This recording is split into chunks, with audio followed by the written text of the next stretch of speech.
Today in the Unnecessary Studio, I have a stack of products here that you can purchase right now on the internet that were all designed by other YouTubers, and I'm finally gonna answer the age-old question, are YouTubers good product designers? So all the products that I'm testing out today are from different science and maker YouTubers. And one of my favorite things about that is you can actually go to their channels and watch them go from that one little idea in their brain to the final finished product that you can actually get your hands on. And I tried to go for a whole bunch of different categories. So we've got some tools, we've got some toys, we've got some home good stuff, we got some DIY kits, and then just some cool novelty gifts. And before doing Unnecessary Inventions, I was actually designing and mass producing products and selling them all over the world. So I know what it takes to have that idea and actually bring it to market. And maybe one of these days soon I'll start doing that again. But enough talking, let's just go ahead and get into it. And the first product that we're gonna be checking out is from the Hacksmith. And you probably know him for taking insane sci-fi things from the movies and actually bringing them to life in the real world. And that's exactly what this thing does. And so this is his mini Saber Gen 2, and it's like a mini lightsaber that actually shoots fire. He sent this to me so long ago, and I'm finally just getting around to opening it now. And of course, we need a bobblehead doll of the Hacksmith himself. I think I gotta set this up on my shelf here before we get going. Thanks for keeping an eye on me. But before we unbox it and test it out, let's find out the nitty-gritty. So checking out the website here, it looks like you can get this in a whole bunch of different colors, and it seems like the color will dictate what the price is. So let's see, the cheapest one is right here at 85 bucks, and the most expensive one is 115. Well, the first good thing is that there's 692 reviews, and it seems like they're mostly all 5 stars. That's pretty good, 4.8. Oh, and it looks like if you purchase this, you also get access to their Discord channel, and they show updates on the design as they're working on it. That's pretty cool. And it does have a 3 times bigger fuel tank, and so it actually runs on butane, so we have to fill it up with butane to actually get it to light. So let's Jesus. Well, let's unbox it. So I believe I have a special colorway of the Saber that was only sent out to creators. But let's get it out of here. The design is all metal, so it definitely has some good heft to it. On the bottom here, I believe is where we fill it up with butane. I suppose I should maybe actually read the directions here. Step 1, obtain a butane lighter. Step 2, fill the butane canister with it upside down. Stop refueling when it's spraying out of the valve. Wait 15 seconds before lighting. Good enough. I think I know enough what to do. I know I left the butane somewhere over here while I was filming. I hope this wasn't the right stuff I needed. I'm gonna get the instructions one more time just in case. Flip the fuel canister and the mini Saber upside down. Insert the nozzle into the... Okay, I think I got it. Upside down. Upside down. Did I just push it in? Safety first, I'm gonna turn the lock off. I presume that's off. Maybe that should be declared. There should be like an on and off side to the lock. Mini Saber test number 1. Whoa. I was not expecting that. I did not think it was gonna blast that high that quickly. Okay, test number 2. I feel like for test 2, I should go a little lower so we can see the full flame. That was, I'm actually kind of speechless at how good this thing is. It takes a hot second for it to really get going. I actually am in love with this thing. Something else I forgot that was included. We've got these color changing inserts, so I should be able to turn this green. Step 1, align it. Step 2, put it in there. Step 3, it's green. How in the world does this turn it green? It's just this tiny little metal cap, and somehow this is gonna turn it green. Okay, we'll slide that in. Let's get real dramatic with it and turn off the lights. Green Saber test. How does that work? These YouTubers are way smarter than I am. That's a solid flame. That's like 7 or 8 inches. So what's my verdict? The mini Saber 2 from the Hacksmith. Am I going to use this every single day? Absolutely not. Am I probably going to show this off to every single person that comes over to the studio? Absolutely yes. The Hacksmith is a good product designer. Oh wait, on the back, it looks like you can adjust the size of the flame. Smart. Yeah, he's a good product designer. Now on to the next product.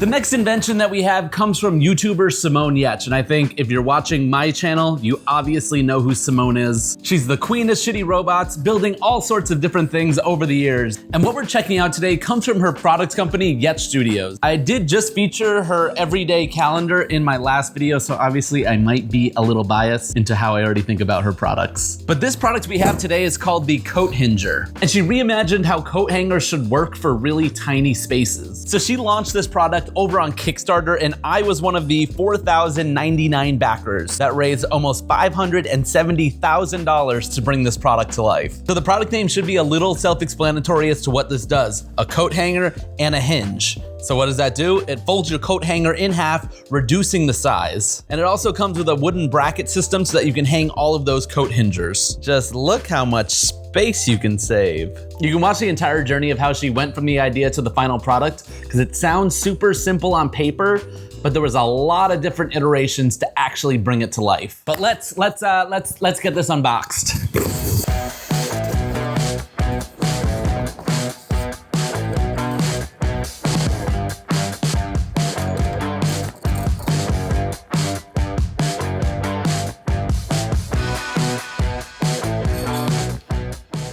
Sometimes the best ideas are the simplest. A hanger that hinges. The Coat Hinger. It's a genius name. In my notebook, I'll actually write down invention names that don't necessarily have an invention tied to them. I just think that they're a genius invention name, and I'll figure out the invention later. But it comes with this bracket here that you can put all the coat hingers on to save space in your closet or in your house. Regular hanger, too much space. Coat Hinger, so much space saved. The only thing is, I don't know if I'm the target audience for this, because clearly I'm not suffering for space in here. And I'm not quite sure why, but I didn't realize that the brackets were metal that they attached to, so these go to the wall. And it does look like you can customize this and decide exactly where you want this to go on the bracket. You know, if we're gonna be installing this somewhere in the studio, I think we can use the next YouTuber's invention to help us actually get this installed.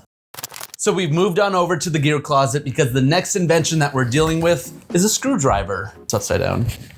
Screwdriver. But it's not just any screwdriver, it is the ratcheting screwdriver from YouTuber Linus Tech Tips. I'm sure also everyone pretty much knows Linus for all of his tech videos, PC builds, and everything else under the sun, which now includes screwdrivers. This is a regular screwdriver. You need to continually spin it to get where you need to go. And this screwdriver, oh, I just realized they've got 2 patents on this screwdriver. But this screwdriver comes with all sorts of bits, and it ratchets to get you where you need to go. It also has this cool little storage here so you can store all of your different bits. And so I know a lot about this screwdriver because, again, I first saw it and I thought, okay, they made a screwdriver and slapped a logo on it. Cool. Until I actually watched the video of them making it and realizing how much work they put into the design. But I'll link the video down below, because it took them over 3 years to actually design, develop, and build this ratcheting screwdriver. But let's go ahead and also find out the nitty-gritty on the ratcheting screwdriver. So if we load up the product page, it is a little bit more expensive at $69.99, and whew, over 9,000 reviews on this one. I wanna say I saw somewhere like, what, 2 years ago, they had already sold like 100,000 screwdrivers. I can only imagine what that number is right now. And they do a really good job showcasing all of those tiny little details that they were focusing on in that build video, and all of the little things that they thought of to make this probably the best screwdriver there is. I'm also just loving these product photos, but product photos do not get my Coat Hinger installed somewhere here in the studio. Let's ratchet it up. Where'd I put it?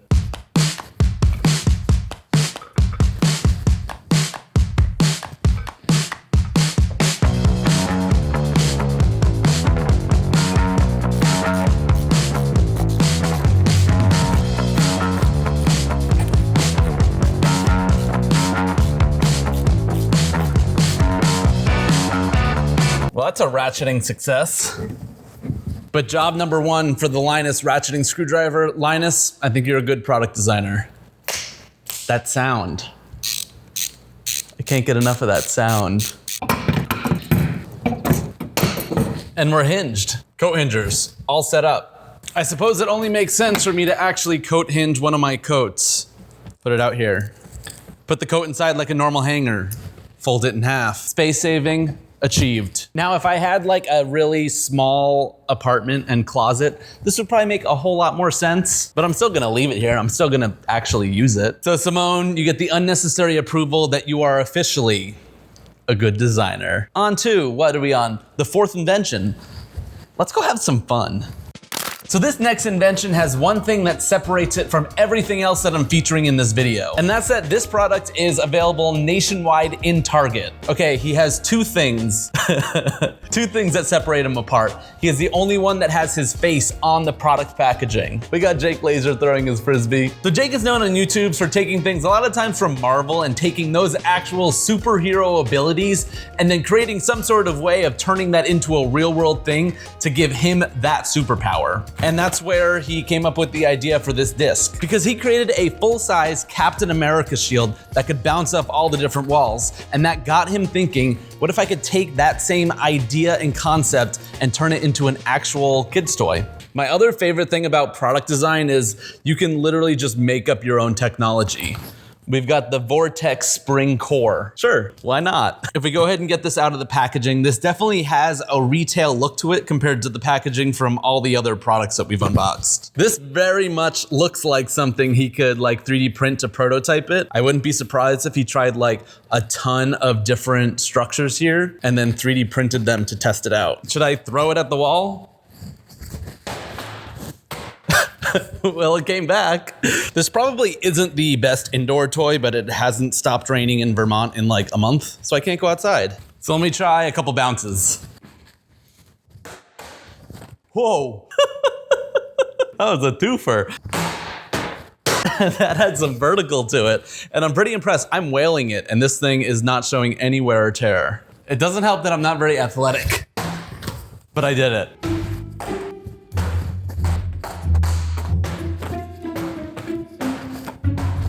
It is very pathetic that I'm working up a sweat from that.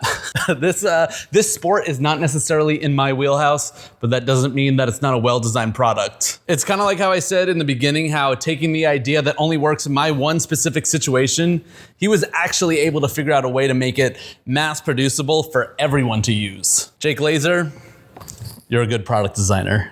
For the final invention that we're testing out, it comes from none other than Science Daddy himself, Mark Rober and his Crunch Labs. And so it's a subscription service that you get shipped one of these boxes and each one has a project inside. I've been to the Crunch Lab offices a couple times and I've gotten to meet the engineers that design a lot of the projects that go in these hack packs. Seems like a dream job to just be able to test out every sort of little sensor and gadget to build what goes inside here. And so for this edition, we have here a card dealing robot. So inside it should have all of the different things that we need to build this card dealing robot. The only downside is that you have to actually watch a Mark Rober video, I believe, where he teaches you how to build it. Just kidding, love you, Mark. One quick thing right off the top is I'm kind of surprised these parts aren't like 3D printed, that they're actual plastic molded parts. I know he probably sells a ton of these boxes, so it makes sense, but I almost was expecting these to be 3D printed. It definitely gives it a little bit more of a quality feel to it. So maybe I can actually just go through this without actually having to watch a video with Mark Rober. But okay, I caved. I decided I was gonna actually load up the instructional video on the Crunch Labs website so I can figure out exactly how to build this card dealing robot. And the pacing was actually really nice because as I was unboxing everything, they had one of the engineers that helped design this kit show exactly how every single thing was gonna function in the end. But from there, it was basically just following step by step, getting every little piece together. And one thing I actually appreciated is that the video was almost too fast. I'd rather watch it and pause it, go back and do that step, versus it being painfully slow and I'm way ahead. Another thing that I appreciated about the build quality is that everything was customized. From this little power bank to even the breadboard had the company logo on it, so it didn't feel like I was just assembling parts that I could have purchased off of Amazon, and it just felt like it gave it more purpose together. I don't love the fact that I have all of these extra pieces here. I don't know if they come with extras or I was just horrible at following the directions. But other than the extra pieces, our card dealing robot should be complete and hopefully he works as intended. So if I go ahead and hit the on switch, he works. So each of these tabs indicates a different player. So it should hopefully spin around and deal cards to each one of these 4 different players. I gotta put the cards in though. Of course, he also has custom branded cards for Fat Gus. I'm gonna get the cards out of here and I'll load them into the machine. I believe he can play a few different games. So pick game with blue, yellow. Go fish, that sounds good enough to me. We'll go ahead and hit the button. Whoa, it's moving. And so it knows where each of the different players are based on these little things. Oh, sorry. And it shoots out the cards to each of the different locations based on whichever player is there.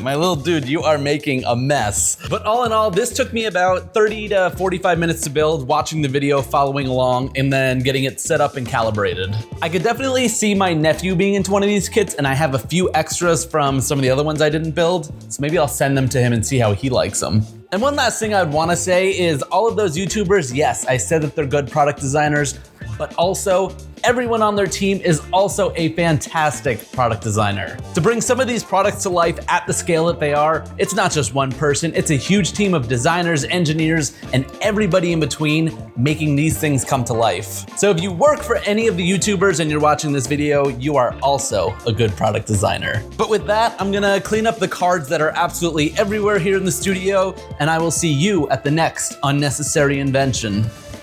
See ya!